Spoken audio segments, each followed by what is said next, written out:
আসসালামু আলাইকুম রহমতুল্লাহ। রাসূল সাল্লাল্লাহু আলাইহি সাল্লাম বলেছেন, মানুষের মধ্যে এমন একটি যুগের আগমন ঘটবে যখন ধর্মের উপর ধৈর্য ধারণ করে রাখা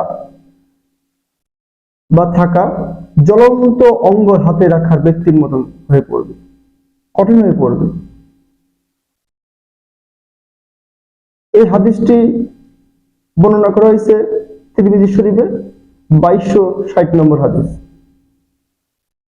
যে আমাদের ভিতরে এমন একটি যুগ আগমন ঘটবে বা এসে গেছে, যে যুগে ধর্মের ওপর প্রতিষ্ঠিত থাকা বা ধৈর্য ধারণ করে থাকা জ্বলন্ত অগ্নি বা জ্বলন্ত কয়লা ধরে রাখার চেয়েও কঠিন হয়ে পড়বে।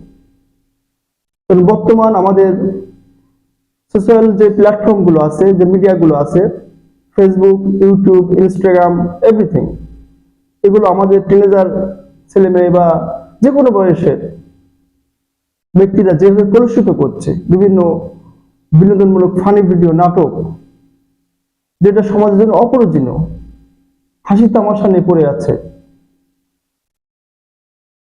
এই যুগে আপনার ধর্মের উপর থাকা খুব কষ্ট। আমাদের সমাজ ব্যবস্থা এবং সামাজিক প্রেক্ষাপট যে পর্যায়ে পৌঁছাইছে, অনলাইন প্ল্যাটফর্মটা এমন ভাবে কলুষিত হচ্ছে যেখানে সুস্থ কন্টেন্ট নাই। এই জন্য প্রত্যেক মানুষের উচিত তার জায়গা থেকে ধর্ম প্রচার করা।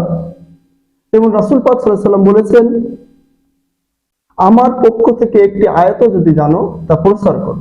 রাসূল সাল্লাল্লাহু আলাইহি ওয়াসাল্লাম বলেছেন, আমার পক্ষ থেকে, মানে রাসূল পাক সাল্লাল্লাহু আলাইহি ওয়াসাল্লাম পক্ষ থেকে একটি আয়াত জানলে তা প্রচার করতে বলেছে। প্রচার করো যদি একটি মাত্র আয়াত হয়। হাদিসটি বুখারী শরীফ 3461 নম্বর হাদিসে বর্ণনা করা হয়েছে। কতটা গুরুত্ব সামাজিক প্ল্যাটফর্মটা ব্যবহার করে রাসূল পাক সাল্লাল্লাহু আলাইহি ওয়াসাল্লামের হাদিস প্রচার করা, কোরআনের বাণী প্রচার করা, ভালো কথা প্রচার করা, সৎ কাজের আদেশ দেওয়া, অসৎ কাজে নিষেধ করা, এটাই তো উত্তম কথা। কারণ আমরা সোশ্যাল মিডিয়া যে প্ল্যাটফর্মে যে আমরা যে কন্টেন্ট তৈরি করি, এটা অবশ্যই দীর্ঘস্থায়ী, আপনার মৃত্যুর পরেও থাকবে। আর এটা জ্ঞানটা যদি সঠিক হয়, সাদগায়ে জারিয়া হিসেবে কবুল করা হবে ইনশাআল্লাহ। আমরা চেষ্টা করব এই মিডিয়াকে সুন্দরভাবে ব্যবহার করার জন্য। জাযাকাল্লাহু খাইরান। আসসালামু আলাইকুম রাহমাতুল্লাহ।